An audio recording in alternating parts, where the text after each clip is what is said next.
Qual o melhor protocolo para realizar a exodontia em paciente com fibromialgia? Usei articaína e mesmo assim talvez o paciente ainda sentiu dor, né? É isso, Carolina? Legal, vamos lá. Bom, docs, a fibromialgia é um tipo de doença autoimune, tá certo?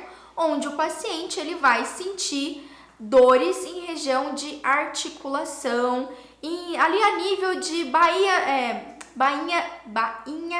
agora não sei se eu acertei essa palavra, bainha de mielina. Falei de uma vez e emendou.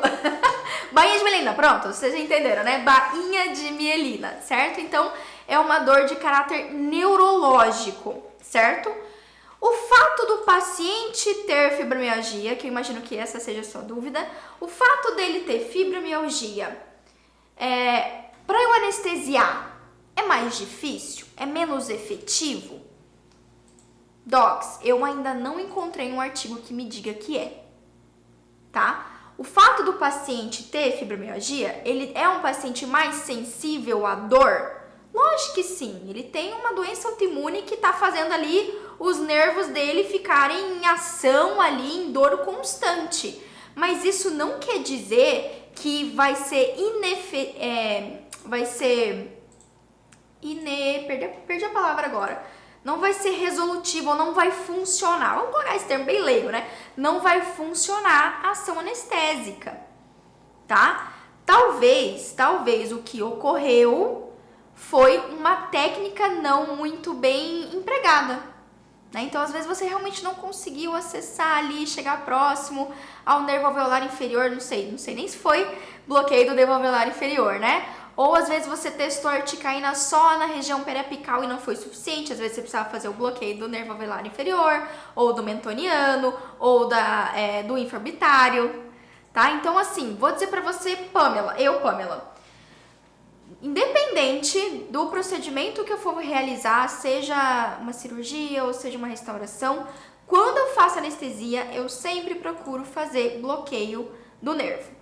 Ou eu faço do mentoniano, ou eu faço do infraorbitário, ou eu faço lá do nervo alveolar inferior. Por quê? Porque é mais efetivo. A gente vai na raiz da inervação. Quantas vezes, não vou dizer que foram várias, porque eu sempre aprendi na minha formação isso e sempre priorizei já fazer o bloqueio para eu ter efetividade da minha técnica. Mas eu conheço colegas, por exemplo, que não aprenderam durante a faculdade a fazer técnica de bloqueio, né? Como essas que eu citei, apenas infiltrativa. Qual que é a infiltrativa? Aquela que você coloca só no pezinho do dente. E a articaína é um anestésico que perfunde maravilhosamente, né? Quando a gente vem em pediatria, por exemplo, pediatria a gente faz ali na região alveolar, já funciona. Só que nem sempre isso vai funcionar num paciente adulto, certo, docs? Então pode ser, antes de você pensar na fibromialgia, e a gente vê uma busca ativa ali em relação à técnica anestésica ou à efetividade, né, da anestesia, a gente tem que pensar primeiro se a nossa técnica foi bem executada, tá bom? Então, ainda mais, se eu tenho um paciente que ele tem um problema, uma doença autoimune ali, com um caráter neurológico, né, que afeta ali toda essa condução neural e o paciente tem essa dor em articulação, né? O paciente sente dor em tudo. Mais um motivo, eu pensaria assim, no meu ponto de vista, tá bom? É a Pamela aqui falando, mas eu escolheria e pensaria numa técnica de bloqueio. Com certeza, tá bom? Exatamente por essa razão. Putz, o paciente já é um paciente dolorido, né? Dolorido, o paciente já tem fibromialgia. Mais um motivo para eu não só ficar na infiltrativa e fazer uma técnica de bloqueio, certo? Então, não acho que seja, talvez, da articaína. A articaína é excelente, mas talvez seja isso, né? Às vezes vale a pena a gente estudar um pouquinho mais a nossa técnica e ver se ela não falhou. Só que assim, vou deixar aqui pra vocês o meu compromisso, inclusive pra Pamela, de investigar se existe essa relação, tá? Investigar com mais profundidade se esse paciente é menos suscetível à ação dos anestésicos. Se for, docs, mais um motivo pra gente pensar no bloqueio, né? Mais um motivo pra gente pensar no bloqueio, pensar talvez, além de você fazer a técnica anestésica, você utilizar um protocolo de sedação, Porque tanto, por exemplo, óxido nitroso como benzodiazepínicos, eles fazem uma ação também analgésica.